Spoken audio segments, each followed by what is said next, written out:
সহিহুল বুখারীর সর্বশেষ হাদিস প্রখ্যাত সাহাবী হযরতে আবু হুরায়রা রাদিয়াল্লাহু তাআলা আনহু বলেন, ক্বালান নবী সাল্লাল্লাহু আলাইহি ওয়াসাল্লাম, আল্লাহর নবী রাহমাতুল লিল আলামিন বলেছেন, কালিমাতানে হাবিবাতানি ইলার রহমান, দয়াময় রহমানের নিকট দুটি কালিমা, দুটি বাক্য অত্যন্ত প্রিয় এবং পছন্দনীয়।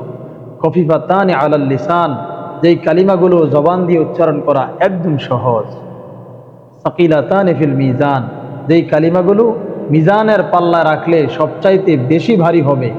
সাহাবে কারাম জিজ্ঞেস করলেন, ইয়া রাসূলুল্লাহ, ইয়া হাবিবাল্লাহ, সেই সহজ বাক্যগুলো কি, আমাদেরকে একটু বলুন। নবী তখন বললেন, সেই সহজ বাক্যগুলো হলো সুবহানাল্লাহি ওয়া বিহামদিহি সুবহানাল্লাহিল আযীম, আল্লাহু আকবার। এই সুবহানাল্লাহ এবং আলহামদুলিল্লাহর ব্যাপারে আরেকটি হাদিস আছে। ক্বালান নবী সাল্লাল্লাহু আলাইহি ওয়াসাল্লাম, আত-তুহুরু শাতরুল ঈমান, আলহামদুলিল্লাহি তামলাউল মিজান, ওয়া সুবহানাল্লাহ ওয়া আলহামদুলিল্লাহ তামলাআনে আও তামলাউ মা বাইনাস সামাওয়াতি ওয়াল আরদ, আল্লাহু আকবার। রাসূল করিম সাল্লাল্লাহু আলাইহি সাল্লাম বলেছেন, পবিত্রতা হলো ঈমানের একটি অঙ্গ, ঈমানের একটি অংশ। আল্লাহর কোনো বান্দাবান্দি যদি তার জবান দিয়ে পড়ে আলহামদুলিল্লাহ, সাথে সাথে মিজানের দাঁড়িপাল্লাকে পরিপূর্ণ করে দেওয়া হয়।